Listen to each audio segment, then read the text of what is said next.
الشیطان الرجیم بسم اللہ الرحمن الرحیم الحمدللہ رب العالمین والصلاة والسلام علی اشرف الخلائق اجمعین سید الاولین والآخرین امام المرسلین وخاتم النبیین سیدنا و مولانا و شفیعنا و حبیبنا و حبیب الہ العالمین وعلی اہل بیتہ الطیبین الطاہرین الہداۃ المہدیین وصحبہ المنتجبین الصلاۃ والسلام علیکہ یا سیدی یا رسول اللہ وعلی آلکہ وصحبکہ یا سیدی یا حبیب اللہ. السلام علیکم یا سیدۃ النساء العالمین یا فاطمۃ الزہرا. السلام علیکم یا علی مولا. السلام علیکم یا ابا محمد الحسن. السلام علیکم یا ابا عبداللہ الحسین. السلام علیکم یا شیخ جنید البغدادی. السلام علیکم یا شیخ علی بن عثمان حجویری.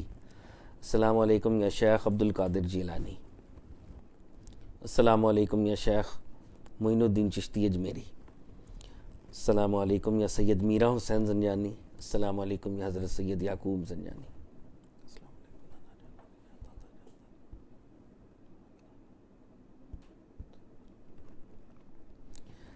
برِ صغیر میں اولیاء اللہ کے امام، ہم سب ادنا لوگوں کے ٹیچر شیخ علی بن عثمان حجویری نے کشف المحجوب لکھی. کتاب کے آغاز میں داتا صاحب فرماتے ہیں، اور میں نے رب تعالیٰ کی بارگاہ میں استخارہ کیا. استخارے کا مطلب ہے اللہ تعالیٰ سے خیر طلب کرنا. ہم بارگاہ رب العزت میں پروفٹ صلی اللہ علیہ وآلہ وسلم کا واسطہ پیش کرتے ہیں، تمام انبیاء کا واسطہ پیش کرتے ہیں، تمام اولیاء کا واسطہ پیش کرتے ہیں، بالخصوص حضور داتا صاحب کا واسطہ پیش کرتے ہیں کہ ہمارا یہاں پر بیٹھنا سننا سنانا نفع بخش ہو. آمین یا رب العالمین. داتا صاحب فرماتے ہیں، سننے والے کا مقام بولنے والے سے بڑھ کر ہے، کیونکہ جو سنتا ہے وہ خالصتاً رب کی رضا کے لیے سنتا ہے، اور جو بولتا ہے وہ کبھی رب کی رضا کے لیے بولتا ہے اور کبھی اپنے نفس ہی کو خوش کر رہا ہوتا ہے. ہم رب تعالیٰ سے دعا کرتے ہیں ہمارا یہاں پر بولنا سننا پروردگار آپ کی رضا کے لیے ہو، ہماری ذات کی رضا کے لیے نہ ہو. آمین یا رب العالمین. کشف المحجوب کو داتا صاحب نے فارسی میں تصنیف کیا، اور اس کی پہلی اردو ٹرانسلیشن مولوی فیروز دین صاحب نے 1894 میں کی. ہم اللہ تعالیٰ سے دعا کرتے ہیں مولوی صاحب کی روح پر، ان کی قبر پر اپنا کرم خصوصی فرما، کیونکہ یہ مولوی صاحب ہی کی ایفرٹ ہے جس کی مدد سے ہم داتا صاحب کے پیغام تک پہنچتے ہیں. آمین یا رب العالمین. اللہ تعالیٰ کا جتنا شکر ادا کرے اتنا کم ہے. کشف المحجوب بھی ہم پڑھ رہے ہیں، اور اس وقت ہم کتاب کے تیسرے حصے میں ہیں، جہاں پر داتا صاحب صوفی آرڈرز کا تعارف کرواتے ہیں. ہر صوفی آرڈر کسی صوفی کانسیپٹ سے جڑا ہوا ہے، اس کانسیپٹ کی کلیریفیکیشن کرتے ہیں، اور اس کانسیپٹ سے ریلیٹڈ جتنی ڈیبیٹس ہیں ہم تک پہنچاتے ہیں.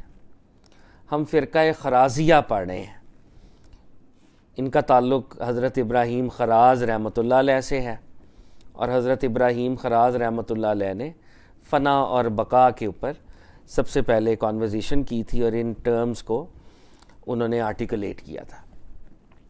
ان ٹرمز کو سمجھنے میں جو غلطی لگی ہے اس وجہ سے بہت سے صوفی اور بہت سے فلاسفرز گمراہ بھی ہوئے ہیں، انہوں نے راہ کو گم کیا ہے.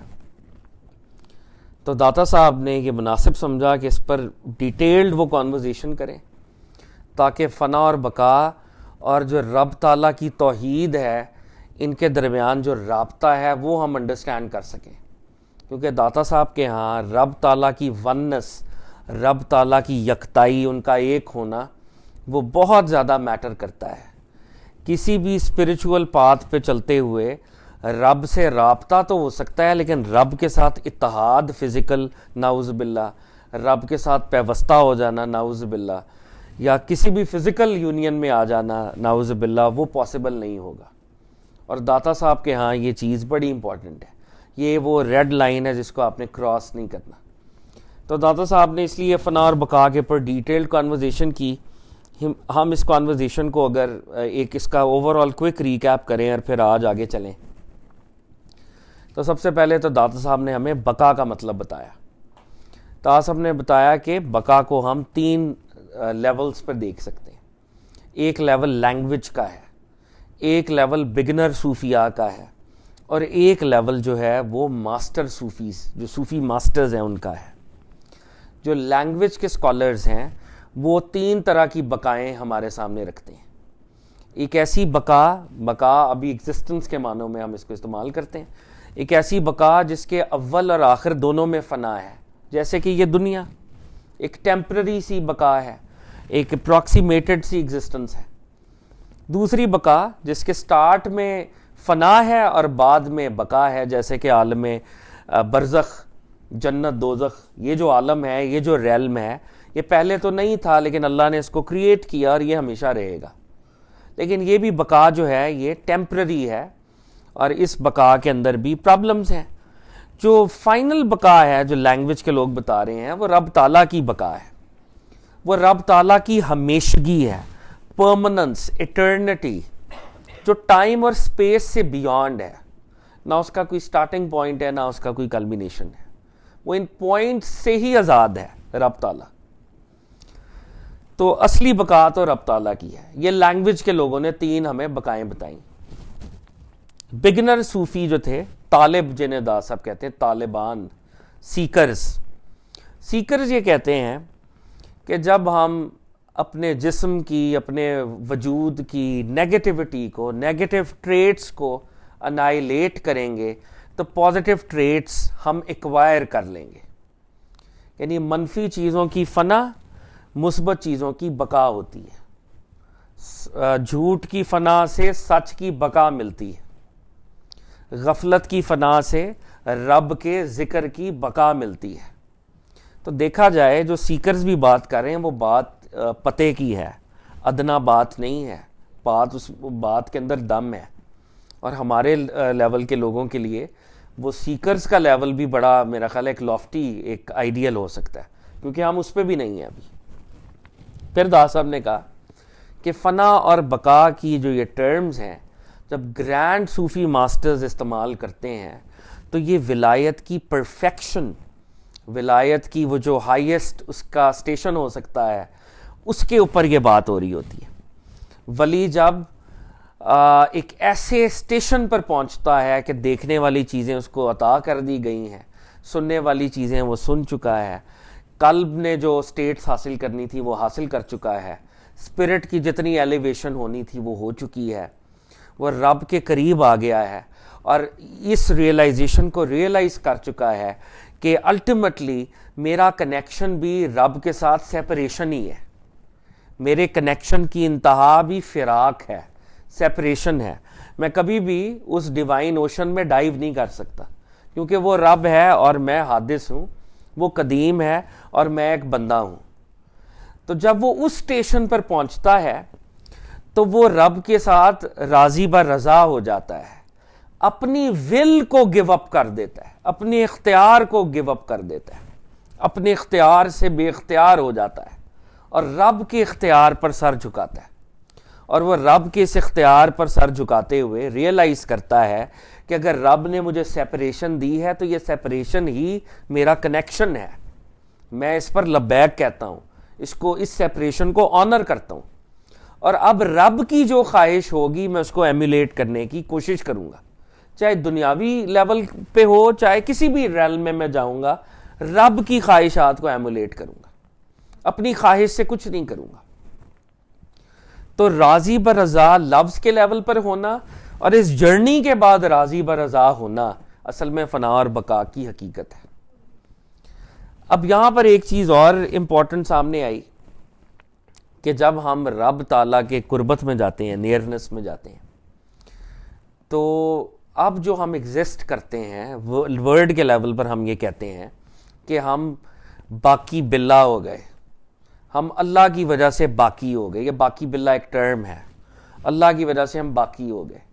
تو کیا یہ اللہ کی جو وجہ سے ہم باقی ہو رہے ہیں کیونکہ ہم نے اپنے اختیار کو گیو اپ کیا ہے, کیا نعوذ باللہ اللہ کے ساتھ ہمارا کوئی اتحاد ہوا ہے؟ نہیں, وہ تو پہلے ہی سمجھ آ گئی کہ ہم سیپریٹ ہیں, اتحاد تو ہو ہی نہیں سکتا. تو کیا اللہ کی کوئی ایٹریبیوٹ اللہ نے ہمارے اندر ڈال دی ہے؟ کیا اللہ کی ایٹریبیوٹ ڈالی گئی ہے؟ تو داتا صاحب نے اس باریک پل سرات کے اوپر اب ڈیبیٹ کی کہ اصل میں جو ہماری بقا ہوئی ہے وہ اللہ کے حکم سے تو ہوئی ہے، حکم اسی کا ہے، مگر وہ اللہ کی اپنی ایٹریبیوٹ نہیں ہے جو ہمارے ویسل میں اللہ نے نعوذ باللہ ڈال دی. وہ بقا کی ایٹریبیوٹ بھی ہیومن ایٹریبیوٹ ہے، اور وہ ایسنس کے لیول پر ہماری فنا کی طرح ہے. جیسے ایک مارکر اگر بلیک پینٹ کرتا ہے یا بلیک آپ لکھ سکتے ہیں، تو اگر ہم وائٹ مارکر لے آئیں تو ایسنس میں دونوں مارکر کی پراپرٹیز ہیں، ایک وائٹ ہوتا ہے ایک بلیک ہوتا ہے. ایسنس کے لیول پہ وہ مارکر ہے، مارکر بلیک انک دے گا یا وائٹ انک، جو انک بھریں گے وہ انک دے گا. اب جب ہم نے اپنا اختیار گیو اپ کیا تھا، اللہ کی خواہش پہ ہم چلنے لگے تھے، اللہ کے فضل سے یہ سارا معاملہ ہوا تھا.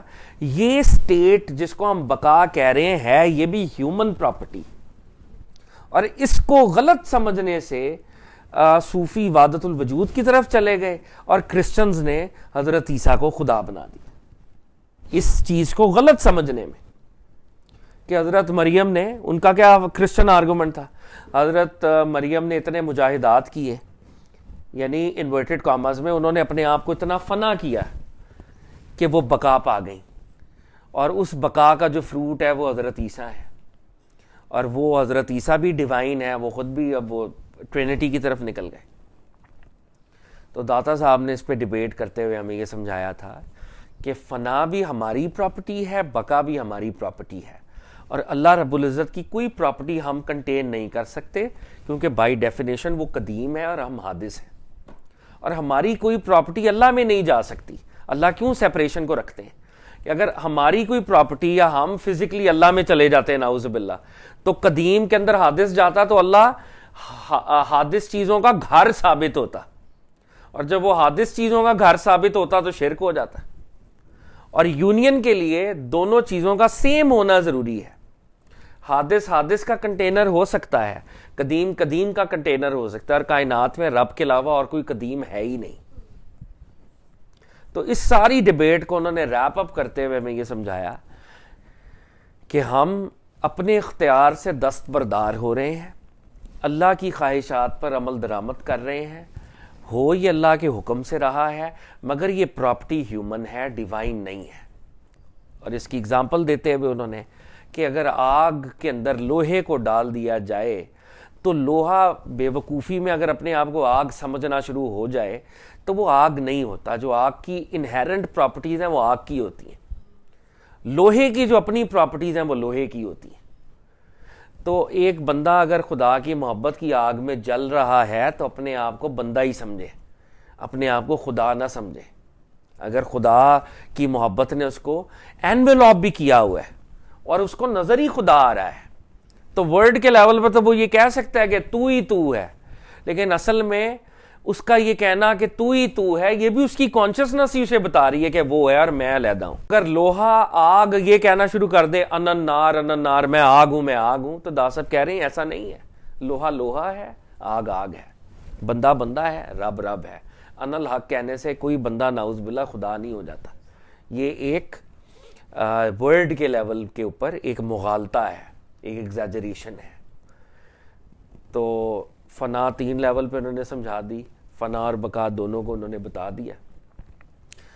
ابھی کے لیے اگر ہم اس کو ذہن میں رکھ لیں کہ فنا کس کو، اچھا ایک اور چیز جو دا صاحب نے ہمیں ساتھ ساتھ بتاتے رہے ہیں وہ کہ وجود کی فنا نہیں ہے، جس طرح سے کچھ لوگوں نے یہ بھی سمجھا کہ ہم نے مجاہدے کر کے اپنی باڈی کو مار دینا ہے. وجود قائم رہے گا.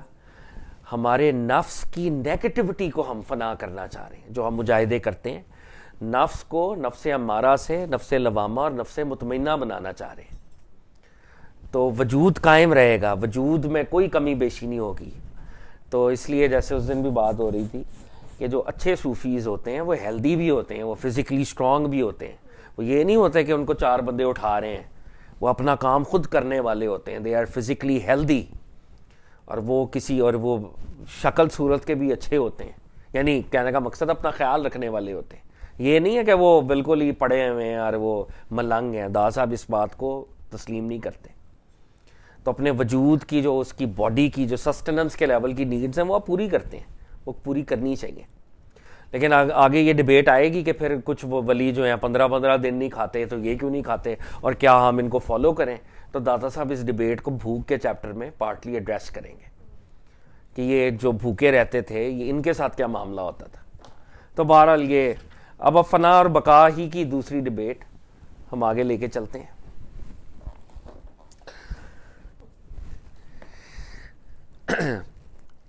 دوسری بحث فنا اور بقا کے متعلق مشائخ کے رموز, مسٹریز, یعنی صوفی ماسٹرز کیا کہتے ہیں, کیا مسٹیریس باتیں اور کیا راز کی باتیں وہ بتاتے ہیں.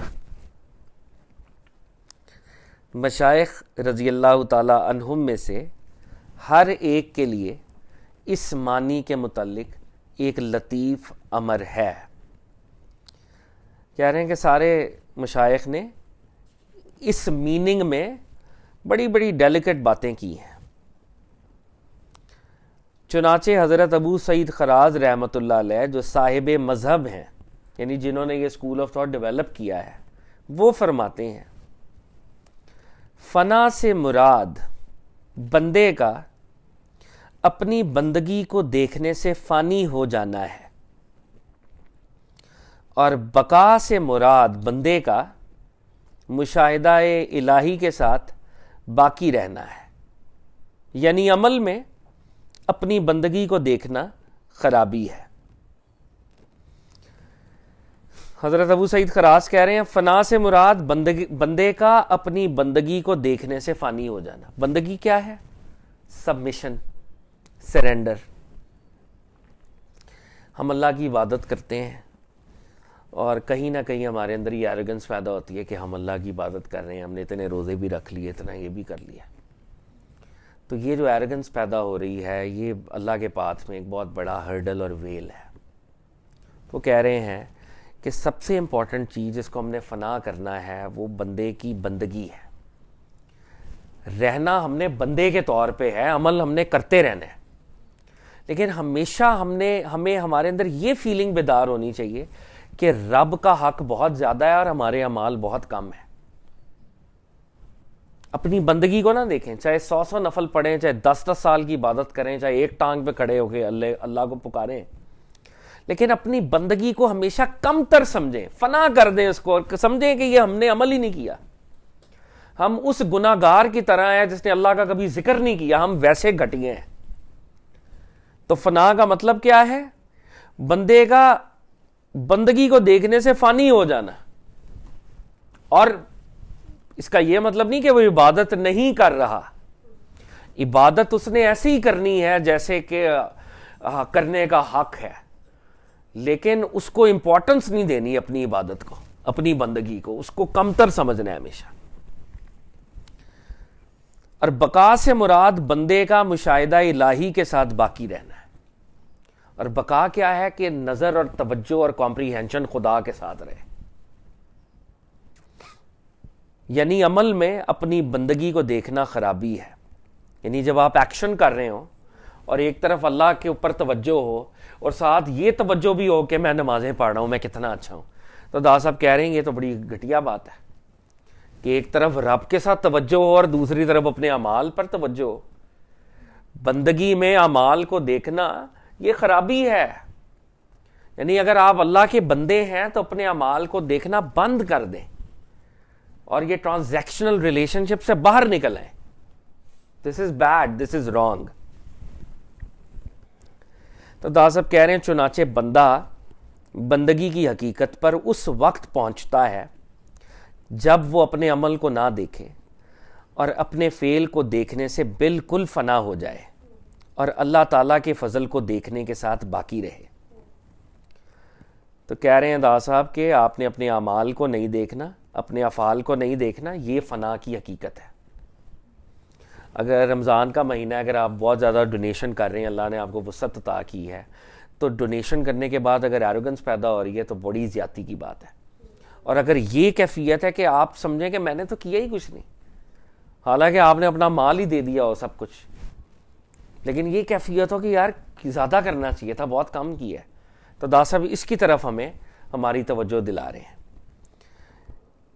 کہ اپنے عمل کو نہ دیکھے, اپنے فعل کو دیکھنے سے بالکل فنا ہو جائے, اللہ کے فضل کو دیکھنے کے ساتھ باقی رہے. جو کام کرے کہیں اللہ کا فضل ہے, میری تو اوقات نہیں تھی, اللہ نے کروایا, میں تو کر ہی نہیں سکتا تھا. یہ اللہ کے فضل کو دیکھنے کے ساتھ باقی رہے تاکہ اس کے عمل کو تعلق حق تعالیٰ سے ہو, نہ کہ خود اپنی ذات سے. تو ہر ایکشن کو حق تعالیٰ کی طرف لوٹائے کہ یہ اللہ کا فضل ہے تو یہ اچھا کام میں نے کیا ہے, میں نے کچھ نہیں کیا. کیونکہ جو فعل بھی بندے کے ساتھ تعلق رکھتا ہے وہ ناقص ہوتا ہے, اور جو فعل حق تعالیٰ کی طرف سے بندے کو پہنچتا ہے وہ سارا کامل ہوتا ہے. پس جب بندہ اپنے متعلقات سے فانی ہو جاتا ہے تو جمال حق تعالیٰ سے باقی رہتا ہے. تو کہہ رہے ہیں کہ جب ہم اپنے ایکشنز کو دیکھنا بند کر دیتے ہیں, اپنے میٹرز کو بھی اللہ پہ چھوڑ دیتے ہیں, ایکشن ہم ہی کر رہے ہوتے ہیں بظاہر, لیکن ہم یہ کہہ رہے ہوتے ہیں کہ اللہ کا فضل ہے, تو بندہ اللہ کی بیوٹی کی وجہ سے باقی رہتا ہے, اللہ کے فضل کی وجہ سے باقی رہتا ہے, اور اپنے نقص کی وجہ سے فنا ہو جاتا ہے, نقص کو انائلیٹ کر دیتا ہے. تو چھوٹی سی بات جو کہ بڑی مشکل بھی ہے لیکن بظاہر سمپل بھی ہے کہ اپنے عمل کو دیکھنے سے توبہ کر لیں, اپنے عمل کو نہ دیکھیں. اور یہاں پر کون سی بات ہو رہی ہے؟ اپنے عمل کی بزرگی کو نہ دیکھیں, برگزیدگی کو نہ دیکھیں. تو دا صاحب آگے توبہ کا چیپٹر لکھیں گے, اس میں یہ بتائیں گے کہ نبی صلی اللہ علیہ وسلم جو 70 بار استغفار کرتے تھے وہ نعوذ باللہ کوئی گناہ نہیں کرتے تھے, نبی تو ویسے ہی معصوم ہوتے ہیں. لیکن اگر نبی پاک کی نظر اپنی شان پر پڑ جاتی کہ اللہ نے انہیں کتنا بلند بنایا ہے, تو وہ اس کو بھی حجاب سمجھتے تھے کہ میری توجہ میرے اسٹیشن کے اوپر کیوں گئی ہے, رب سے کیوں ہٹی ہے, حالانکہ اللہ نے ہی ان کو وہ بلند اسٹیشن عطا کیا ہوا تھا. تو وہ اپنے اس بلند اسٹیشن کو دیکھنے سے بھی توبہ کرتے تھے کہ رب تعالیٰ کی توجہ میں خلل واقع نہ ہو جائے, میری جو توجہ رب کے ساتھ ہے. تو بڑے لیول پر عمل کی جو برگزیدگی ہے اس کو ہم نے فنا کر دینا ہے اور اللہ کے فضل کو ہی دیکھتے رہنا ہے. اب ایک ڈیبیٹ یہاں پہ یہ بھی آئے گی کہ گناہ کو کس کے کھاتے میں ڈالیں, عمل تو کی برگزیدگی تو اللہ کی طرف سے ہے. تو دادا صاحب یہاں پہ بتا چکے ہیں کہ جتنے بھی ہم گناہ کریں گے ان کو سبمیشن کا تقاضا یہ ہے کہ ان کو اپنے سر ڈالیں ہمیشہ, کیونکہ غلطی کو ہم اللہ کے کبھی بھی نہیں, یعنی ذاتی طور پہ ہم یہ ڈیفینس نہیں لے سکتے کہ یہ گناہ نعوذ باللہ اللہ نے ہم سے کروایا. اور سبمیشن کا تقاضا یہ ہے اپنے اچھے کام کو اللہ کی طرف لوٹا دیں کہ یہ میں نے نہیں کیا, یہ اللہ نے کروایا ہے. اور اس میں ایک اور انٹرسٹنگ بات دا صاحب نے پیچھے کہی تھی, وہ یہ تھی جب کوئی شخص آپ سے برائی کرے اس کو برا نہ کہیں, تب اس کو تقدیر کا ڈیفینس دیں کہ اس کی تقدیر میں یہ لکھا ہوا ہے, بیچارہ برا نہیں تھا, تقدیر کی وجہ سے ایسے کر رہا ہے, تو میں اس کے لیے دعا کرتا ہوں. خود تقدیر کا ڈیفینس کبھی نہ لیں جب گناہ کریں کہ میری تقدیر میں یہ لکھا ہوا ہے, اور دوسروں کو ہمیشہ یہ کنسیشن دیں کہ اس کی تقدیر میں یہ لکھا ہوا ہے, یہ اللہ کا بندہ ہے, اللہ نے اس کی تو اس لیے غلطی کر رہا ہے, میں اس کو کچھ نہیں کہتا.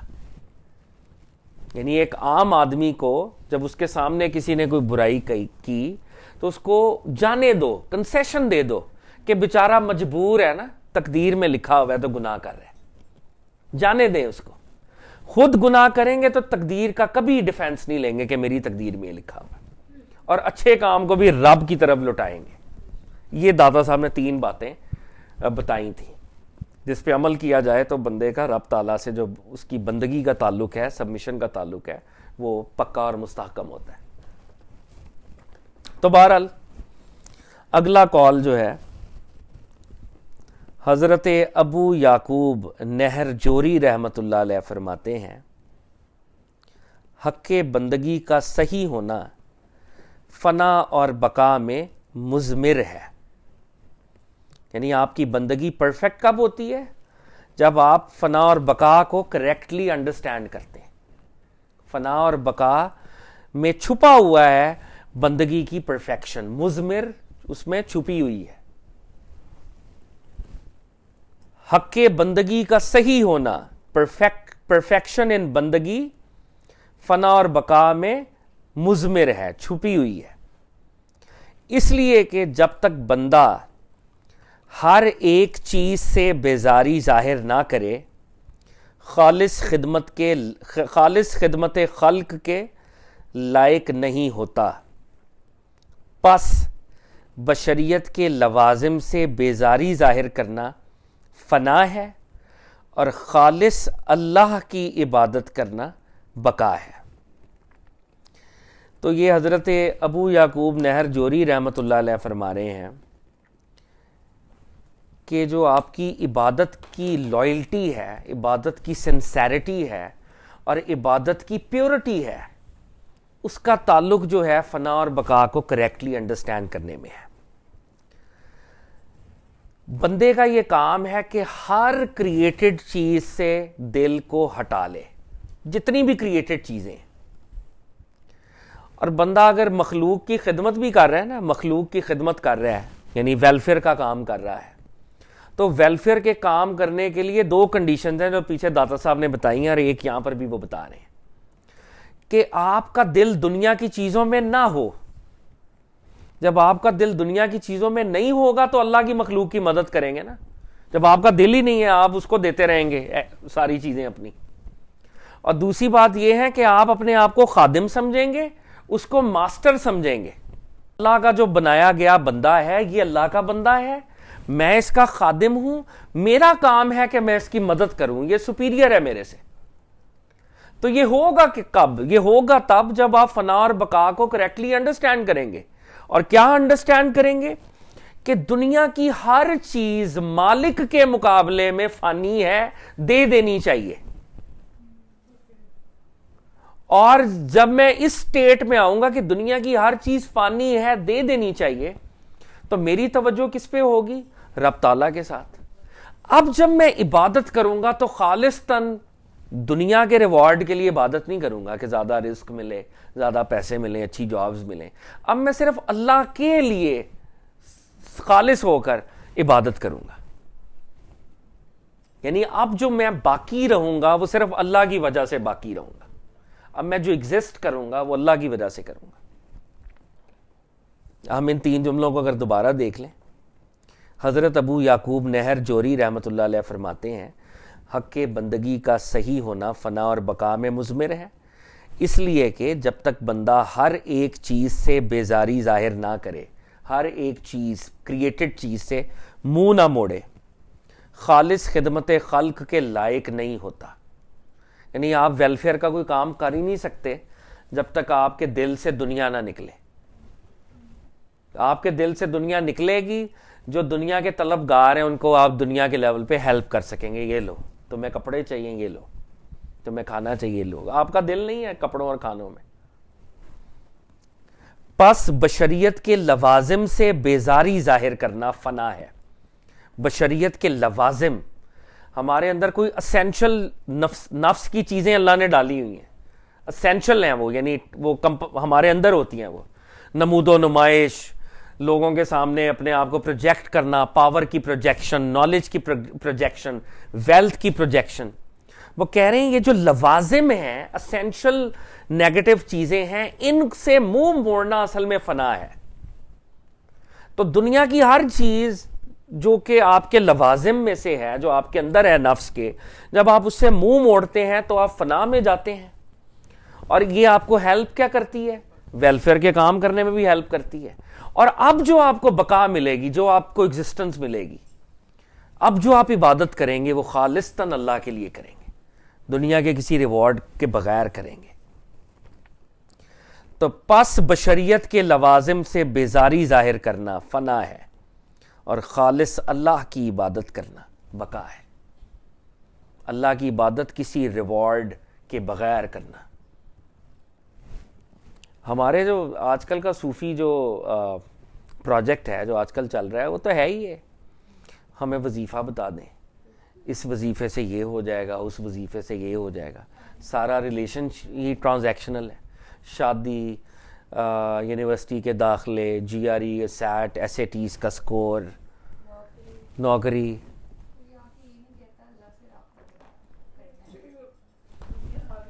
دنیا حاوی ہے، ہمارے صوفی پروجیکٹ میں بھی حاوی ہے۔ جی جی بالکل انہوں نے بھی وہ ایک وہ دے دیا آپ کو. دیکھیں نا پورا یہ تو مذاق. اور کچھ لوگ جو داتا صاحب کو پڑھاتے بھی ہیں ویسے انہوں نے بھی ایسا چکر چلایا ہوا کہ یہ تھیلی ہے اتنے کی خریدیں آپ کا سارا سال جو ہے رزق ختم نہیں ہوگا, آپ یہ پڑھیں. یہ کوئی تھیلی ہے, ایک تھیلی دیتے ہیں وہ, اس میں وہ آپ پیسے دے کے خریدتے ہیں, اس میں کوئی انہوں نے دم کر کے کوئی پتہ نہیں کچھ کھجور کی گٹھلیاں کیا ہیں وہ اس میں دم. ہم نے عبادت کو بھی آؤٹ سورس کر دیا ہے نا.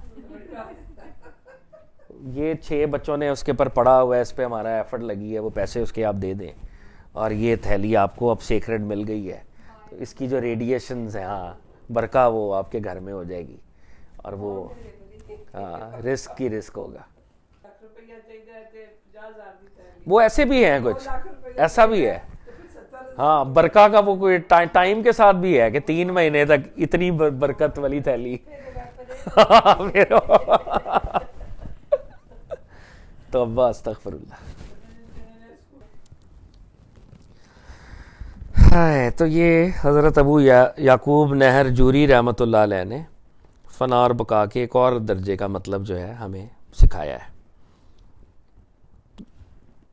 حضرت ابو سعید خراز نے کہا تھا کہ اپنی عبادت کی ایروگنس کو فنا کرو گے, اور انہوں نے کہا تھا کہ دنیا کی چیزوں سے جو دل ہم نے لگایا ہوا ہے اس کو فنا کر دیں اور عبادت خالص طور پہ کریں گے تو وہ بقا ہے. حضرت ابراہیم بن شیبانی رحمۃ اللہ علیہ فرماتے ہیں فنا اور بقا کے جاننے کا دار و مدار خالص وحدانیت اور صحیح عبودیت پر ہے, کہ فنا اور بقا کو آپ تبھی انڈرسٹینڈ کر سکتے ہیں جب توحید کو آپ انڈرسٹینڈ کریں گے, وحدانیت, عبودیت کہ میں عبد ہوں اس کا, میں اس کا غلام ہوں رب تعالیٰ کا, جب ہم اس کو انڈرسٹینڈ کریں گے. جو کچھ اس کے سوا ہے وہ مغالطہ اور بے دینی ہے. تو جو فنا اور بقا کا کوئی ایسا مطلب کرے گا جس سے رب کی توحید اور ہمارا عبد ہونا کمپرومائز ہو جائے, تو وہ کہہ رہے ہیں کہ یہ ایگزیجریشن اور بے دینی ہوگی. کہ یہ نہیں ہوگا کہ میں فنا ہو کے نعوذ باللہ رب کے ساتھ اتحاد میں چلا گیا, اب ایک ہی ہو گیا سب کچھ, نعوذ باللہ, یہ نہیں ہوگا کبھی بھی. یعنی جب بندہ حق تعالیٰ کی وحدانیت کا اقرار کر لیتا ہے تو اپنے آپ کو حق تعالیٰ کے حکم سے مغلوب اور مقہور دیکھتا ہے, اور مغلوب غالب کے غلبے میں فانی ہو جاتا ہے. اور جب اس کی فنا اس پر درست ہو جاتی ہے تو وہ اپنی عاجزی کا اقرار کر لیتا ہے اور پھر سوائے بندگی کے کوئی چارہ نہیں دیکھتا. رضائے حق کی درگاہ کے حلقے کو مضبوطی سے پکڑ لیتا ہے, اور جو شخص فنا اور بقا کو اس کے علاوہ کسی اور امر سے تعبیر کرے, یعنی یوں تنبیہ کرے کہ فنا کو اپنی ذات کی فنا جانے اور بقا کو بقائے حق تعالیٰ سمجھے, یہ بے دینی ہے اور یہ نصارہ کا مذہب ہے, جیسا کہ اس سے پہلے بیان ہو چکا ہے. ابھی ایک اور لیول پہ داس صاحب نے بڑی مزے کی بات بتائی کہ حضرت ابراہیم کہہ رہے ہیں توحید اور عبادت یہ دونوں سینٹرل چیزیں ہیں. جب بندہ رب کی معرفت کو پاتا ہے, یعنی کریکٹ کمپریہنشن, اللہ کو ایک مانتا ہے, تو اللہ کے حکم سے مغلوب اور مقہور, مقہور کہتے ہیں امپریزنڈ ہونا کسی کا, تو وہ دیکھتا ہے کہ میں اللہ کے حکم سے مغلوب اور مقہور ہوں, میں ایک ایسی جیل میں ہوں جہاں پہ اللہ کے حکم نے مجھے چاروں طرف گھیرا ڈالا ہوا ہے, اور اس حکم کو میں بریچ کبھی نہیں کر سکتا, میں مجبور ہوں. جب وہ اس مجبوری کا ادراک کرتا ہے, انڈرسٹینڈ کرتا ہے, تو مغلوب یعنی ہم مغلوب ہیں, اللہ غالب ہے, تو مغلوب غالب کے غلبے میں فانی ہو جاتا ہے, ہیلپ لیس ہو جاتا ہے وہ, کہ اللہ ہی ہے ہر طرف اور میں ہیلپ لیس ہوں, تو مجھے اپنی ول کو انائلیٹ ہی کر دینا چاہیے. مجھے اللہ کے حکم کو کنٹامینیٹ نہیں کرنا چاہیے, بلکہ اللہ کے حکم کو ایمیولیٹ کرنا چاہیے. پھر اس کی فنا اس پر درست ہوتی ہے تو وہ عاجزی پکڑ لیتا ہے, پھر اس کو سمجھ آ جاتی کہ میں عاجز ہوں, مجھے عاجز ہی رہنا چاہیے, اور وہ بندگی کے علاوہ اور کوئی راستہ نہیں دیکھتا, کہ اللہ کی عبادت کے علاوہ اور کوئی راستہ نہیں ہے. اور پھر اللہ کی رضا کے گیٹ کو وہ پکڑ لیتا ہے مضبوطی سے. Are we all on the same page؟ اللہ کے جو آرڈر ہیں، جب ایک بندہ اللہ کی وحدانیت کا اقرار کرتا ہے تو اپنے آپ کو ایک جیل میں وہ پاتا ہے کہ اللہ کے حکم نے اس کو گھیرا ہوا ہے اور اللہ کے حکم نے اس کو ڈومینیٹ کیا ہوا ہے. ہمیں اللہ کا حکم مغلوب کر دیتا ہے، اللہ رب العزت کی ذات غالب ہے. تو بندے کو یہ سمجھ آتی ہے کہ میں غالب کے حکم میں اپنے آپ کو فنا کر دوں. اسی کا حکم ہے جس نے چلنا ہے. تو جب وہ فنا کرتا ہے تو عاجزی پکڑتا ہے اور بندگی کرتا ہے کہ اس کی عبادت ہی کر سکتا ہوں اور کچھ نہیں کر سکتا. مقابلہ نعوذ باللہ نہیں کر سکتا، عبادت کر سکتا ہوں، سر جھکا سکتا ہوں. تو یہ فنا اور بقا کا کریکٹ مطلب ہے. تو اور پھر بزرگوں نے کہا اور دا صاحب نے کہا کہ جو اس کے علاوہ فنا اور بقا کی کوئی اور انٹرپریٹیشن کرے اور وہ یہ سمجھے کہ فنا ہماری ذات کی فنا ہے جس کی وجہ سے بندہ رب کے ساتھ باقی ہو جاتا ہے، رب کے اندر نعوذ باللہ چلا جاتا ہے، تو یہ بالکل بے دینی ہے اور یہ کرسچینٹی کا مذہب ہے. یہ بالکل غلط ہے، اس کو نہیں ہم نے لینا. ٹھیک ہے جی. تو ابو سعید خراز کہہ رہے ہیں اپنی بندگی کی ایروگنس کو فنا کر دو. حضرت ابو یعقوب نہر جوری کہہ رہے ہیں ٹرانزیکشن کو فنا کر دو، اللہ کی عبادت خالص کرو. اور یہ بھی ملتی جلتی بات کر رہے ہیں کہ اللہ کے حکم کو انڈرسٹینڈ کرو اور اس کے سامنے اپنے آپ کو فنا کر دو اور اللہ کا حکم ہی باقی رہے گا. اور یہ بھی بات عبادت پہ آ گئی ہے. اب داتا صاحب ہر بات کے اینڈ پہ عبادت کی طرف آ رہے ہیں. عبادت عبودیت. یہ داتا صاحب کیوں کر رہے ہیں؟ کیونکہ بعد میں جو وحدت الوجود والے اسکول آف تھاٹ کے لوگ تھے انہوں نے یہ کہا تھا، پہلے بھی کہا تھا ویسے، کہ جب بندہ اللہ کے نظاروں میں چلا جاتا ہے تو عبادت لفٹ ہو جاتی ہے. یہ دا صاحب بار بار عبادت کیوں کہہ رہے ہیں؟ یہ دا صاحب از اے فلاسفر ایز ویل. وہ ایک چیز کے اوپر وجود کے لوگ بھی یہ کہتے ہیں. وہ کہتے ہیں کہ اصل میں اب جو ہم عبادت کر رہے ہیں یہ تو شکر کے طور پہ ہم کر رہے ہیں، اصل میں اس کی ضرورت نہیں ہے عبادت کی. جب اللہ مل جائے تو عبادت تو وہ کرتا ہے جس کو اللہ نہیں ملا ہوا. جس کو اللہ مل جائے وہ اس کے نظاروں میں گم رہتا ہے، پھر وہ زیادہ امپورٹنٹ ہے. لاجکلی وہ یہ بات کرتے ہیں. تو یہ یہاں پر کیا بات ہو رہی ہے؟ میں ویسے آپ کو سمجھا رہا ہوں کہ 3 دفعہ داتا صاحب عبادت کی طرف آئے ہیں. اور کہاں سے آئے ہیں؟ فنا اور بقا کے بعد عبادت پہ آئے ہیں. تو داتا صاحب کے سامنے کوئی آرگومنٹ ہے جس کو وہ ریبٹ کر رہے ہیں. ایسے نہیں وہ کہہ رہے عبودیت، بندگی، اخلاص کے ساتھ عبادت، کہ تم جتنے مرضی بلند سٹیشن پر چلے جاؤ، اگر نبی پاک نے نماز پڑھنا نہیں چھوڑی تو تم کس کھیت کی مولی ہو؟ جن کا مشاہدہ اصلی اور حقیقی ہے. تو فنا اور بقا کا کوئی بھی ایسا مطلب جو آپ کو عبادت سے اور شریعت سے روک رہا ہے وہ ٹھیک نہیں ہوگا. دا صاحب کہہ رہے ہیں 3 اولیاء اللہ کو انہوں نے کوٹ کیا، تینوں سے انہوں نے عبادت کے اوپر کلمینیٹ کرایا آرگومنٹ کو. تو جو وحدت الوجود کے کچھ اسکالرز ہیں وہ یہ کہتے ہیں کہ نظاروں میں ہم گم ہو جائیں، اگر اب ہم عبادت کریں تو ایک لیول پہ ہم نظارے کو کنٹامینیٹ کر رہے ہوں گے. تو اگر ہم عبادت کر لیں تو وہ ایک نفلی تو ہوگی، یعنی فرض جو ہم ادا کر رہے ہیں، لیکن وہ ہمارے اوپر اس طرح سے مینڈیٹری نہیں تھا کیونکہ ہم تو اللہ کو دیکھ رہے ہیں جو سب سے بڑی عبادت ہے. لیکن یہ ساری بات فلوسافیکل ہے. شریعت میں جب اللہ کہہ رہے ہیں کہ عبادت کرنی ہے تو اب ریشنالٹی تو یہاں پہ فیل ہونی چاہیے نا ہماری. وہ ایک ریشنل آرگومنٹ ہے کہ جب ہم اللہ کے نظارے میں ہوں تو اب سجدہ کرنے سے تو بریچ ہو جائے گا. دس از اے ریشنل آرگومنٹ. لیکن اللہ کی شریعت کا آرگومنٹ یہ ہے کہ جب تک آپ کا دماغ اور کانشسنس چل رہی ہے آپ سے عبادت ساکت نہیں ہوتی. جب تک کانشسنس ہے، چاہے آپ مرنے ڈیتھ بیڈ پہ ہیں، آپ لیٹ کے نماز پڑھیں، فرض ہے، اس پر بھی معافی کوئی نہیں ہے. اللہ کے ہاں تو معافی نہیں ہے.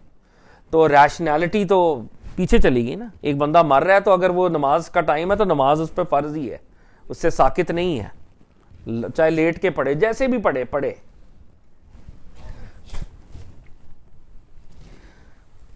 اب داتا صاحب بھی فنا اور بقا پر اپنا ایک اوپینین دے رہے ہیں، کامنٹ دے رہے ہیں. میں علی بن عثمان جلابی کہتا ہوں داتا صاحب اپنا نام ذکر فرماتے ہیں. داتا صاحب نے سٹارٹ میں کہا ہے کہ یہ نام میں نے ایروگنس کی وجہ سے نہیں لکھا, بلکہ یہ نام میں نے کتاب کے اندر اس لیے اسپرنکل کیا ہے کہ جہاں پر بھی میرا نام آئے تو قاری میرے لیے دعا کرے. تو ہم اللہ تعالیٰ سے داتا صاحب کے لیے کیا ہم نے دعا کرنی ہے, ہم ان کے صدقے اپنے لیے دعا کرتے ہیں کہ اللہ ہم پر فضل کرے جیسے ان پر فضل کیا تھا. تو میں علی بن عثمان جلابی کہتا ہوں کہ اگر بغور دیکھا جائے, اگر غور سے دیکھا جائے تو یہ سب اقوال معنی کی روح سے ایک دوسرے سے قریب ہیں اگرچہ عبارت میں مختلف ہیں. تو داتا صاحب نے کہا کہ جو تینوں سینگز میں نے بیان کیے ہیں ان کے میننگز ملتے جلتے ہیں, ٹیکسٹ پہ فرق ہے تھوڑا سا. کسی نے کہا بندگی کی خرابی کو نہ دیکھو, ایروگنس میں نہ جاؤ. کسی نے کہا ٹرانزیکشن میں نہ جاؤ. کسی نے کہا اللہ کے حکم کو دیکھو. تو اصل میں بات ایک ہی ہے, یہ جو ابھی اوپر ہوئی ہے. یہ سب اقوال معنی کی روح سے ایک دوسرے سے قریب ہیں, بظاہر عبارت مختلف ہے, بظاہر ورڈز آر ڈفرنٹ. اور ان سب کی حقیقت یہ ہے کہ بندے کو فنا جلال الہی کے دیکھنے اور دل پر اس کی عظمت کے ظاہر ہونے سے ملتی ہے. بندے کو فنا کیسے ملتی ہے؟ جب وہ اللہ کے جلال کو, اللہ کی میجسٹی کو اور اللہ کی عظمت کو اپنے دل پر پاتا ہے کہ وہ ذات کتنی بڑی ہے اور میں کتنا حقیر ہوں. تو فنا اس سٹیٹ میں ملتی ہے اس کو, ڈیوائن میجسٹی کو جب وہ ایکسپیرینس کرتا ہے. بندے کو فنا جلال الہی کے دیکھنے اور دل پر اس کی عظمت کے ظاہر ہونے سے ہوتی ہے تاکہ اس کی عظمت کے غلبے میں دنیا اور رقبہ اس کے دل سے فراموش ہو جائے, سب احوال اس کی ہمت کی نظر میں حقیر معلوم ہو اور کرامت کا ظہور اس کے حال میں ہیچے محض ہو جائے. ہیچے محض کہہ رہے ہیں کہ فنا کی حقیقت کیا ہے کہ ڈیوائن میجسٹی نے دل کو گرپ کر لی. اب جب دل کو اس نے گرپ کیا تو بندہ نہ دنیا کی چیزوں کے پر توجہ ڈالتا ہے نہ آخرت کے پلیجرز کے پر توجہ ڈالتا ہے. دل رب کے ساتھ جڑا ہوا ہے, حتیٰ کہ ساری مسٹیکل سٹیٹس بھی اس کو حقیر لگتی ہیں. عام بگنر کے لیے مسٹیکل سٹیٹس اس کے گولڈ میڈلز ہوتے ہیں, اس کو مسٹیکل سٹیٹس بھی ویل لگتی ہیں کہ یار یہ میری سٹیٹ ہے اور یہ رب کے ساتھ ایک ویل کا باعث ہے. میں رو رہا ہوں, میں آنسو بہا رہا ہوں, ٹھیک ہے اچھی چیز ہے, لیکن یہ اس لیول پر ویل ہے, یہ میری توجہ پھر کہیں نہ کہیں میرے اوپر آ رہی ہے. احوال اس کی نظر میں حقیر معلوم ہوتے ہیں, کرامات کا ظہور اس کے حال میں ہیچے محض ہوتا ہے. جو اس درجے کا ولی ہوتا ہے وہ کہتا ہے میریکلز میرے ہاتھ سے نہ ہوں کیونکہ یہ زیرو ہے, اور یہ میریکلز بھی مجھے اپنی ذات کی طرف توجہ دلاتے ہیں. اللہ کی جو میجسٹی ہے اس سے توجہ میری ہٹتی رہتی ہے, توجہ میرے پہ آ جاتی ہے.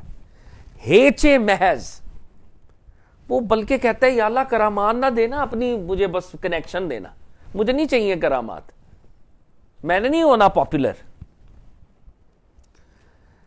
تو اللہ کی عظمت کے غلبے میں دنیا رقبہ دل سے نکل جاتی ہے, مسٹیکل سٹیٹس حقیر لگتی ہیں, کرامات کا ظہور اس کو نہیں چاہیے ہوتا ایبسولوٹلی, حتیٰ کہ عقل نفس اور فنا سے بھی فانی ہو جاتا ہے. وہ اپنی ریشنل ڈیبیٹس, اپنے نفس کے پلیجرز اور یہ کانشسنس کہ میں نے فانی ہونا ہے, میں نے انائلیٹ ہونا ہے, اس کانشسنس سے بھی وہ آگے نکل جاتا ہے. یہ کانشسنس بھی تو ایک ہیومن کانشسنس ہے نا, ایک ڈیزائر ہے کہ یار یہ میرے اندر کچھ نیگیٹیوٹی ہے, اس سے مجھے آگے نکلنا ہے. وہ اس کانشسنس سے بھی آگے ہے کہ میں نے اپنی فنا, وہ ہے ہی نہیں اس کانشسنس میں, اس نے اپنی میں کو منیمائز کر لیا ہوا ہے. حتیٰ کہ عقل نفس اور فنا سے بھی فانی ہو جاتا ہے, اور عین فنا کے اندر اس کی زبان حق کے ساتھ ناطق ہو جاتی ہے. ناطق کہتے ہیں بولتی ہے. اب جب وہ سٹیٹ خدا کے ساتھ آتا ہے, اب وہ اللہ کے ساتھ گفتگو کرتا ہے, اس کا دل اور جسم خشوع اور خضوع کرنے والا ہو جاتا ہے. اب وہ جب نماز پڑھتا ہے، وہ عبادت کرتا ہے، وہ ایک ریچولسٹکلی عبادت نہیں کر رہا، اس کی نماز رب تعالیٰ کے ساتھ ڈائیلاگ بن جاتی ہے، ایک زندہ، جیسے علامہ اقبال کہتے ہیں نا کہ یہ مسلمانوں نے رب کو بھی نعوذ باللہ لائف لیس سمجھا ہوا ہے. خدائے زندہ زندوں کا خدا ہے، جو اس کو حی اور قیوم سمجھتے ہیں، اس کو ایک زندہ حقیقت سمجھتے ہیں، پھر وہ اس سے زندہ والے کام کرتے ہیں، ڈائیلاگ کرتے ہیں، زندہ تعلق پیدا کرتے ہیں اس سے، اللہ کے ساتھ. خدائے زندہ زندوں کا خدا ہے. جیسے ہم ایک روز مرہ، جیسے آپ ہم سب اکٹھے ہو رہے ہیں تو یہ زندہ تعلق ہے نا. آپ روز کشف المحجوب میں آتے ہیں، اٹس اے زندہ تعلق. You have consciousness regarding this class. تو اس سے زیادہ کانشیسنس خدا کے بارے میں ہماری ہونی چاہیے. لیکن وہ بیدار کب ہوگی؟ وہ بیدار تب ہوگی کہ جب ڈیوائن میجسٹی کی عظمت ہمارے دل پہ ظاہر ہوگی، دنیا رقبہ کی محبت ہمارے دل سے نکل جائے گی، کرامات ہمیں حقیر لگیں گی، مسٹیکل سٹیٹس ہمیں حقیر لگیں گی، عقل اور عقل کی ڈیبیٹس، نفس کے پلیجرز فنا ہو جائیں گے. تب ہم اصل میں انائلیشن میں ہوں گے اور ہم رب کے ساتھ گفتگو کریں گے، اور ہمارا دل اور جسم خشوع اور خضوع، وہ ایک سٹیٹ آف سبمیشن میں ہوگا، ایک گڑ گڑاہٹ میں ہوگا رب کے سامنے. اور ہماری سٹیٹ کیسی ہو جائے گی تب؟ جیسا کہ آدم علیہ السلام کی پشت سے آپ کی اولاد کے نکالے جانے کے شروع کے حال کے اندر آفت کی ترکیب کے بغیر عہد عبودیت باندھا گیا تھا. قرآن میں اللہ کہتے ہیں نا، میں نے پشتوں میں سے نکالا، سورہ اعراف میں، اور میں نے پوچھا کیا میں تمہارا رب نہیں ہوں؟ سب نے کہا آپ ہی ہمارے رب ہیں. داس صاحب کہتے ہیں جب یہ سارے کام ہم کر چکیں گے تو اس دنیا میں وہ سٹیٹ پائیں گے جیسے آدم علیہ السلام کی پشتوں میں سے روحوں کو نکال کر اللہ نے عہد باندھا تھا، کیا میں تمہارا رب نہیں ہوں؟ سب نے کہا تھا آپ ہی ہمارے رب ہیں. اتنا کنیکشن تھا رب کے ساتھ.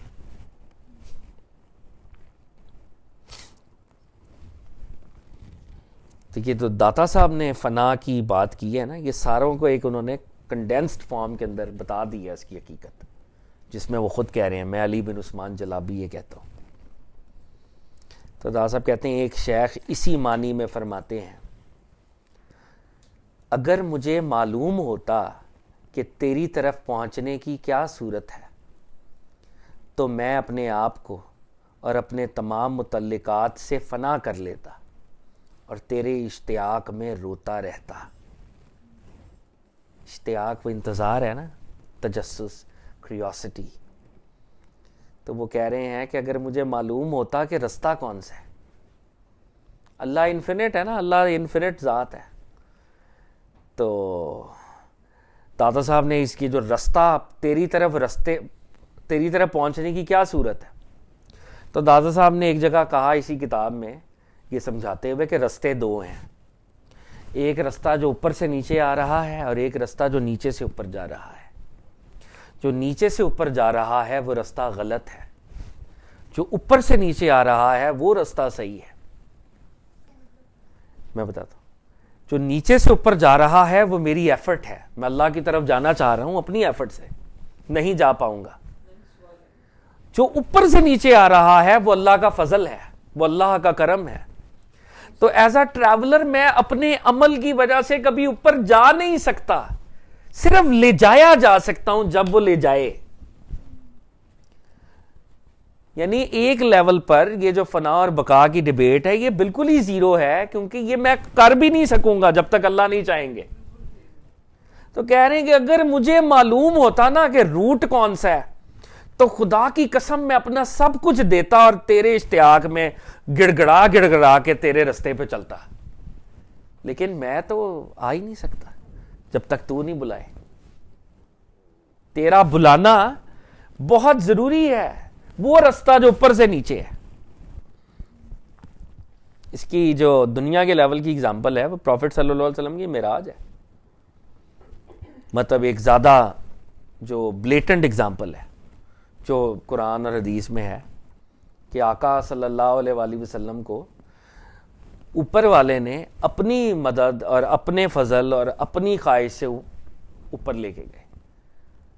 حضرت موسیٰ اپنی خواہش سے اوپر جانا چاہتے تھے، ملاقات کرنا چاہتے تھے، دیدار کرنا چاہتے تھے، اللہ نے عطا نہیں کیا۔ حضرت سرکار دو عالم نے وہ خواہش نہیں کی، راضی برضا رہے تو اللہ نے ان کو اوپر بلا لیا۔ وہ رستہ اوپر سے نیچے ہے، وہ رستہ ٹھیک ہے۔ تو داسا فرماتے ہیں اور دوسرے بزرگ فرماتے ہیں، پس میری فنا میں میری فنا کا ہونا، میری فنا میں میری فنا کا فنا ہونا ہے، اور میری فنا میں تو نے معلوم کر لیا کہ میں نے اپنے نام اور اپنے جسم کے نشان کو مٹا دیا ہے۔ جب مجھ سے پوچھا جاتا ہے کہ تو کون ہے تو میں کہتا ہوں تو ہی ہے۔ دادا صاحب نے جب فنا کا میں مطلب سکھایا تھا تو وہ کیا ہے کہ اپنے ول کو مکمل طور پہ گیو اپ کر دینا، اپنی خواہش کو بالکل گیو اپ کر دینا۔ تو بزرگ کہہ رہے ہیں، جن کو دادا صاحب کوٹ کر رہے ہیں، کہ میری فنا کی حقیقت کیا ہے کہ میں نے اپنی فنا کو بھی فنا کر دیا، کہ یہ کانشسنس بھی ختم کر دی ہے کہ میں نے فنا کرنا ہے اپنے آپ کو، کیونکہ فنا تو اللہ تعالیٰ ہی کرتے ہیں نا۔ اگر اللہ کی خواہش ہے کہ مجھے وہ میری اختیار کو ختم کر دیں تو وہی کریں گے۔ تو میں نے اپنی اس کو بھی سوچنا چھوڑ دیا ہے کہ میں نے اپنے آپ کو فنا کرنا ہے، اس کانسیپٹ کو بھی فنا کر دیا ہے کہ اللہ نے اگر کروانا ہے فنا تو فنا کروا دے گا، نہیں کروانا اس کی خواہش ہے، مرضی اس کی ہے۔ تو میری فنا کیا ہے کہ میں نے یہ ڈیزائر بھی کرنا چھوڑ دیا ہے کہ میں نے اپنے آپ کو فنا کرنا ہے۔ میں نے میری فنا میں تو نے معلوم کر لیا، تجھے یہ پتا چل گیا ہے کہ میں اپنے نام اور اپنے جسم کے نشان کو بھی مٹا چکا ہوں، مطلب میں نے اپنی جسمانی خواہشات سے بھی دستبرداری اختیار کر لی ہے۔ جو تو دینا چاہتا ہے وہ میں لینا چاہتا ہوں، اور جب مجھ سے کوئی پوچھتا ہے کہ تو کون ہے تو میں کہتا ہوں کہ تو ہی ہے۔ یہ نہیں کہتا کہ میں تو ہوں، سمجھ؟ تو کون ہے تو میں کہتا ہوں تو ہی ہے، میں تو ہوں ہی نہیں۔ یعنی میں ہر لمحے تیری خواہشات، تیرے احکامات، تیرے فضل، جو تو چاہتا ہے میں اس کو ریفلیکٹ کرنے والا ہوں۔ بس میں نے اپنے آپ کو ایک ایسا لائف لیس کریچر بنا لیا ہے۔ جو تو مجھ سے کروانا چاہتا ہے، میرا نام بھی میرا نہیں ہے، جو تو رکھنا چاہتا ہے وہی میرا نام ہے۔ پوئٹکلی بیان کر رہے ہیں نا دعا کہاں گئی جی اگر آپ give up everything تو دعائیں جو کہ دعا مانگو جی جی اس میں وہ دعا بھی نہیں مانگیں گے؟ نہیں، یہ آپا یہ جو فنا اور بقا کا یہ لیول بتا رہے ہیں دا صاحب، یہ تو پرفیکٹ اولیاء اللہ کا لیول بتا رہے ہیں، پرفیکٹ اولیاء اللہ کا نہیں۔ دعا ہے لیکن وہ جو ورڈ کے لیول کی دعا ہے، اب دیکھیں ہم جو دعا کرتے ہیں اس کے اندر کیا ہے، وہ نہیں وہ ٹھیک ہے، لیکن ہم دعا جب کرتے ہیں تو اس میں ہمارا ایک نفس کا ایک کمپوننٹ ہے نا، مجھے فلانی چیز چاہیے، مجھے وہ عطا کر دیں۔ تو جو بگنر ہے، جو ہماری طرح کا بگنر ہے، ہم سب ہیں، تو آف کورس ہمیں اپنی عبدیت کا اظہار کرنے کے لیے دعائیں مانگنی پڑتی ہیں کہ ہم اس کے عبد ہیں۔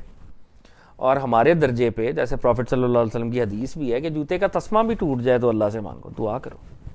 دعا کی ایک صورت تو یہ ہے نا کہ یا اللہ میری جو خواہش ہے وہ پورا کر دے، اور دعا کی ایک صورت یہ ہے کہ یا اللہ جو تیری خواہش میرے بارے میں ہے وہ تو پورا کر دے۔ نہیں، جو تیری خواہش ہے میں سبمٹ کر دیا، میں نے ورڈ، باڈی اور اسپرٹ تینوں لیول پر۔ میں سائلنس پہ اس لیے نہیں ہوں کہ میں تیرا عبد نہیں ہوں، میں اس لیے خاموش نہیں ہوں کہ میں تجھ سے مانگتا نہیں ہوں۔ بات ایک بندہ دعا اس لیے نہیں کرتا کہ اس کے اندر ایروگنس ہے کہ میں خود کر سکتا ہوں اپنا کام، اور ایک بندہ دعا اس لیے نہیں کر رہا کہ وہ ایروگنٹ ہے، بلکہ وہ اس لیے دعا نہیں کر رہا کہ یا اللہ تو اپنی خواہشوں کو میرے سے مینیفیسٹ کروا دے۔ وہ خود حالت دعا میں باڈی کے ساتھ جا چکا ہے، تو ورڈ کے لیول پہ وہ سائلنس میں ہے نا۔ جیسے ہم نے اس دن معرفت کا چیپٹر پڑھا تھا، تو پروفٹ صلی اللہ علیہ وسلم کے بارے میں دا صاحب آگے جا کے بتائیں گے کہ جب وہ اللہ کے ساتھ انکاؤنٹر میں گئے تو خاموشی میں چلے گئے، کیونکہ پروفٹ صلی اللہ علیہ وسلم نے یہ ریئلائز کیا کہ میرا بولا ہوا کوئی ورڈ اللہ کی صحیح حمد بیان نہیں کر سکتا، کوئی ورڈ ایسا ہے نہیں جو اللہ کی حمد بیان کرے۔ تو آقا سائلنس میں چلے گئے اور انہوں نے آخری جملہ یہ کہا کہ یا اللہ تو وہی ہے جو کہ تو ہے, اس سے بڑا کوئی جملہ نہیں ہے میرے پاس, آپ کی شان اتنی بلند ہے. تو اللہ تعالیٰ کی طرف سے آقا کو یہ کہا گیا کہ باقی لوگوں نے معرفت کا یہ درجہ نہیں پایا اور وہ ورڈ کے لیول پہ میری حمد کرتے رہیں گے, اور وہ کر رہے ہیں, یعنی ہم جیسے اللہ کی عبادت حمد, لیکن ہمارا حمد کرنا اللہ کو جانے بغیر, اور ہم بڑے بڑے لفظوں سے, شعروں سے, دعاؤں سے ہم کر رہے ہیں, اور سرکار دو عالم کس میں ہے؟ سائلنس میں. تو اللہ نے کہا کہ آپ اس معرفت کی حقیقت کو پا کر سائلنس میں گئے ہیں, اور باقی لوگوں کو معرفت ملی نہیں, وہ بھی ورڈز میں ہیں. ان کے ورڈز کو بھی میں قبول کروں گا, لیکن وہ آپ کے صدقے قبول کروں گا, اور آپ نے معرفت جو ہے اس کو انڈرسٹینڈ کر کے. تو دعا جو ہے ہائر لیول کے اوپر, وہ خاموشی بھی دعا ہے کہ یا اللہ آپ کے, دعا سبمیشن کا ایک آلہ ہے نا, سبمٹ ہم نے کی ہے, تو اگر ہم ویسی سبمٹ کر دیں تو وہ بھی ایک دعا ہی کی کیفیت ہے. تو داسا فرماتے ہیں کہ کوئی مجھ سے کہے کہ تو کون ہے, میں کہتا ہوں تو ہی ہے. اچھا یہ نہیں انہوں نے کہا میں تو ہوں, بڑا فرق ہے یہ اس میں. تو کون ہے تو میں کہتا ہوں تو ہی ہے, میں تو نہیں ہوں, بس تو ہے, میں تو ہوں ہی نہیں, میں تو فارغ ہوں. تو دا صاحب کہتے ہیں یہ ہے فنا اور بقا کے احکام, اور فقر و تصوف کے باب میں جو کچھ احکام جو میں نے بیان کر دیے ہیں, جہاں کہیں اس کتاب میں فنا اور بقا کا بیان کروں گا یہی مراد ہوگی. تو فنا اور بقا جہاں جہاں پر میں کہوں گا, لکھوں گا, وہ یہ جو میں نے اوپر بحث کی ہے وہ اس کا مطلب یہ ہوگا. تا صاحب کہتے ہیں یہ ہے خراز رحمۃ اللہ علیہ کے حال کا اصل, اور یہ بہت ہی اچھا اصل ہے. تو دا صاحب کہہ رہے ہیں یہ اصل میں فاؤنڈیشن ہے فنا اور بقا کی, اور یہ فاؤنڈیشن بڑی خوبصورت ہے. وہ فصل سیکشن کو کہتے ہیں, کتابوں کے جو سیکشنز اور فصل ہوتے ہیں اس معنی میں, ویسے فصل تو کراپ کو بھی کہتے ہیں. وہ فصل جو وصل کی دلیل ہو بے اصل نہیں ہوتا. وصل ملاقات, دیدار کے معنوں میں دا صاحب استعمال کریں. تو دا صاحب کہہ رہے ہیں وہ کانسیپٹ جو رب سے ملا دے وہ بے اصل نہیں ہوتا. ایسا نہیں ہوتا کہ اس کی ایگزسٹنس نہیں ہوتی. اور اس گروہ کے کلام کے دوران یہ مقولہ بڑا مشہور ہے واللہ عالم, اور یہ جو فرقہ خرازیہ کے لوگ ہیں اس جملے کو بہت بولتے ہیں کہ وہ فصل جو وصل کی دلیل ہو بے اصل نہیں ہوتی.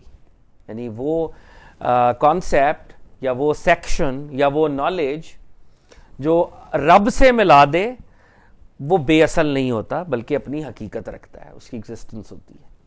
تو یہ داتا صاحب نے اگر 5 منٹ اور ہوں تو ہم یہ فرقہ خفیفیہ کی یہ جو انیشل کانورزیشن ہے بڑی سمپل ہے, تو یہ اگر ہم پڑھ لیں تو پھر کل سے وہ ایک ٹیکنیکل تھوڑی سی اور کانورزیشن ہوگی غیبت و حضور, تو وہ وہاں سے ہم شروع کریں. فرقہ خفیفیہ, داسا فرماتے ہیں خفیفیہ فرقے کے لوگ حضرت ابی عبداللہ محمد بن خفیف شرازی رحمۃ اللہ علیہ سے عقیدت اور محبت رکھتے ہیں, جو گروہ صوفیہ کے سرداروں اور بزرگوں میں سے ہوئے ہیں, اور اپنے وقت کے عزیز اور علوم ظاہر و باطن کے عالم تھے. علم طریقت کے شعبوں میں آپ کی تصانیف بہت مشہور اور معروف ہیں, اور آپ کے اوصاف اس سے زیادہ ہیں کہ ان کا احاطہ کیا جا سکے. الغرض آپ اپنے زمانے میں نہایت باعزت اور پاک نفس بزرگ تھے, شہوت نفسانی کی مطابعت سے منہ موڑے ہوئے تھے. اب دا صاحب کہہ رہے ہیں کہ جو اگلے بزرگ ہیں فرقہ خفیفیہ, یہ ظاہر اور باطن کے بہت بڑے اسکالر تھے, اور وہ ساری ان کی تعریف کرتے ہوئے اینڈ پہ جو انہوں نے بات کہی ہے جو بڑی امپورٹنٹ ہے کہ نفس کے پلیجر سے منہ موڑا ہوا تھا انہوں نے, نفس کے پلیجرز کو ایکسرسائز نہیں کرتے تھے. اب ایک بات تو یہ کر دی دادا صاحب نے کہ نفس سے دور تھے. اگلی بات سنیں, میں نے سنا ہے کہ آپ نے 400 نکاح کیے تھے. ایک طرف جو ہے نفس کو کہہ رہے ہیں کوئی پیروی نہیں تھی, اور 400 نکاح کیے تھے. اب سنیں جی ان کی بات. اس کی وجہ یہ تھی کہ آپ شہزادوں میں سے تھے, آپ جب پیدا ہوئے تھے تو آپ ایک پرنس تھے, اور جب آپ نے توبہ کی تو شیراز والوں نے آپ سے بہت تقرب حاصل کیا، اور جب آپ کا حال ترقی پا گیا تو بادشاہوں اور رئیسوں کی لڑکیوں نے برکت کے حصول کے لیے آپ سے نکاح کرنا چاہا۔ آپ ان سے نکاح کر لیا کرتے اور صحبت صحیحہ سے پہلے ہی ان کو طلاق دے دیا کرتے۔ اب وہ کہہ رہے ہیں کہ جب وہ بزرگ بنے تو وہاں کے لوگوں نے کہا کہ جی یہ ہماری بیٹیوں کے لیے بڑا آنر کی بات ہوگی کہ اگر آپ ان کو نکاح میں لے لیں۔ لوگوں نے خود کہا، شیراز والوں نے، کہ آپ جو ہیں ہماری بیٹیوں کو نکاح میں رکھیں، اور ان کے لیے یہ بڑے آنر کی بات ہے۔ تو آپ وہ اس سے کرتے اور ان کو ڈیورس کر دیتے۔ 400 تو ایک ویسے بھی وقت میں نہیں ہو سکتا۔ ہاں جی، لیکن 40 عورتیں جو بیگانہ اور پریشان حال تھیں آپ کی عمر میں 2-2 3-3 کر کے آپ کے بستر کی خادم رہیں۔ تو کہہ رہے ہیں 40 خواتین ایسی تھیں جو کہ 2-2 یا 3-3 وہ آپ کے ساتھ رہیں بیگم بن کے ایک وقت میں، لیکن عام طور پہ وہ ڈیورس کر دیتے تھے۔ ان میں سے ایک تو 40 سال تک آپ کی صحبت میں رہی جو ایک وزیر کی لڑکی تھی۔ تو ایک جو خاتون تھی وہ تو 40 ایئرز تک آپ کی وائف تھی، اور پھر 40 ایئرز کے بعد وہ چلی گئی۔ اب آگے کی بڑی انٹرسٹنگ بات ہے۔ صاحب کہتے ہیں میں نے شیخ ابو الحسن علی بن بکران شیرازی سے سنا ہے، ایک روز ان عورتوں کا جو آپ کے عقد میں کبھی بھی تھیں ایک جگہ اجتماع ہوا۔ تو آپ کی وہ جو وائفز تھیں انہوں نے گیدرنگ کی جو کبھی بھی رہیں ان کے ساتھ۔ ہر ایک نے آپ کے متعلق اپنے وابستگی کی حکایت بیان کی، ہر کسی نے اپنے اپنے تعلق کے بارے میں بتایا۔ چنانچہ سب کا اس بات پر اتفاق ہوا کہ انہوں نے شیخ کو خلوت میں اسباب شہوت کے تابع کبھی نہیں دیکھا۔ تو سب نے کہا کہ ہم نے شیخ کے اندر کبھی کوئی کارنل ڈیزائر نہیں دیکھی، ساری بیگمات نے یہ کہا۔ چنانچہ یہ سن کر ہر ایک کے دل میں وسوسہ پیدا ہوا اور متعجب ہوئیں، حالانکہ اس سے پہلے ہر ایک سمجھتی تھی کہ شیخ فلاں بیگم سے خاص تعلق رکھتے ہیں۔ بالآخر سب کہنے لگیں کہ آپ کی صحبت کے بھید سے وزیر کی لڑکی کے علاوہ اور کوئی خبر نہیں رکھتا، کیونکہ وہ کئی سال سے ان کی صحبت میں ہے اور وہ آپ کے نزدیک سب عورتوں سے زیادہ محبوب عورت ہے۔ تو وہ ساری وائفز نے کہا کہ ہم تو کوئی ان کی حقیقت کا نہیں پتا، تو وہ جو 40 ایئرز والی خاتون ہے بیگم ہے انہیں پتا ہوگا، تو پتا تو کریں یہ شخص کون ہے یہ۔ پس انہوں نے اس مجلس میں اپنے میں سے 2 عورتوں کا انتخاب کیا اور ان کے پاس بھیج دیا۔ اب 2 بیویاں نمائندہ بن کر ان کے پاس گئی ہیں کہ پتہ کریں یہ شیخ کون ہے۔ تو انہوں نے سوال کیا، شیخ تجھ سے بہت رہے ہیں، تو ہمیں ان کی صحبت کے بھید سے آگاہ کر۔ شیخ آپ کے ساتھ بڑے عرصہ انہوں نے گزارا ہے، تو آپ بتائیں کہ ان کی صحبت وہ کیسی کمپینین شپ تھی۔ اس نے کہا کہ جس دن شیخ نے مجھ سے نکاح کیا اسی دن ایک شخص نے میرے پاس آ کر کہا کہ شیخ آج رات تیرے کمرے میں آئیں گے۔ میں نے اچھے اچھے کھانے پکائے، اپنی زیب و زینت میں خوب تکلف کیا۔ جب وہ آئے تو نوکر ان کے پاس کھانا لائے اور مجھے آپ نے بلایا، تو کبھی آپ میری طرف دیکھتے اور کبھی کھانے کی طرف۔ اب وہ کہہ رہے ہیں کہ جی جب میرا نکاح ہوا تو مجھے بتایا گیا کہ تمہاری ملاقات ہوگی، تو میں نے بھی بڑی تیار ہوئی، کھانے میں نے پکائے، اور جب میں نے کھانا سرو کیا یعنی نوکروں کے ذریعے کروایا تو وہ کبھی کھانے کو دیکھ رہے تھے اور کبھی میری طرف دیکھ رہے تھے۔ پھر آپ نے میرا ہاتھ پکڑا اور اپنی قمیض کے اندر رکھا تو میں نے دیکھا کہ آپ کے سینے سے ناف تک پیٹ میں 15 گریں پڑی ہوئی تھی۔ آپ نے فرمایا کہ اے وزیر کی لڑکی تو پوچھ یہ گانٹھیں کیا ہیں؟ میں نے پوچھا تو آپ نے فرمایا کہ یہ سب صبر کی سختی اور تکلیف سے وجود میں آئی ہیں، کیونکہ میں نے ایسے چہروں اور ایسے کھانوں سے صبر کیا۔ یہ بات کہہ کر آپ اٹھ کھڑے ہوئے اور میری آپ کے ساتھ زیادہ گستاخی یہی ہوئی۔ اس کے بعد متواتر کئی سال میں آپ کی خدمت اور رضا جوئی میں مصروف رہی اور آپ سے کوئی نفسانی خواہش نہیں کی۔ تصوف میں آپ کے مذہب کا اصل اصول غیبت اور حضور ہے، اور وہ اسی کو بیان کرتے ہیں، اور میں انشاءاللہ اپنی طاقت کے مطابق اسے بیان کروں گا. اب وہ جو بزرگ تھے، غیبت اور حضور آگے کانسیپٹ آئے گا. حضور کہتے ہیں خدا کی بارگاہ میں حاضر ہونا، پریزنٹ ہونا، اور غیبت جو ہے جیسے فنا اور بقا ایک ٹرم ہے، تو غیبت سے آپ حضوری کی طرف جاتے ہیں. تو جب آپ رب تعالیٰ کی پریزنس میں چلے جائیں اور آپ کو وہ پریزنس لائیو نظر آ رہی ہو کہ رب ہے، تو آپ پھر رب کے سامنے ڈریس کوڈ اور وہ ساری چیزیں آپ لبرٹی نہیں لے سکتے، کیونکہ وہ اس کو ایکسپیرینس کر رہے تھے. تو وہ اپنی بیگمات کے ساتھ بھی کمپنی نہیں کرتے تھے اس درجے کی. لیکن آف کورس یہ بڑے عرفاء کا اسٹیشن ہے، مطلب آف کورس یہ تو یہ میں نے اس لیے پڑھ دیا کہ کل ذرا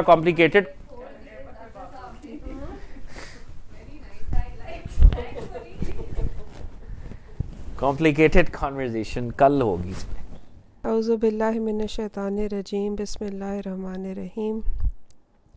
الصلاۃ والسلام علیک یا سیدی یا رسول اللہ، الصلاۃ والسلام علیک یا غوث اعظم دستگیر، الصلاۃ والسلام علیک یا داتا صاحب.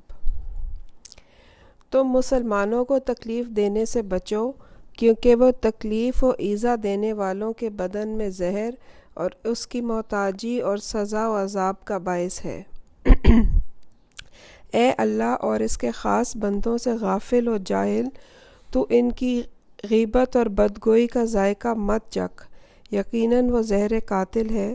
تو اپنے آپ کو ان کی بدگوئی سے بچا، پھر بچا، ڈر، پرہیز کر، ورنہ تو ہلاک ہو جائے گا اور ان کا کچھ نہیں بگڑے گا، کیونکہ ان کا ایسا مددگار ہے جو ان پر غیرت کرتا ہے، یعنی ان کے ساتھ کسی بد سلوکی کو برداشت نہیں کرتا.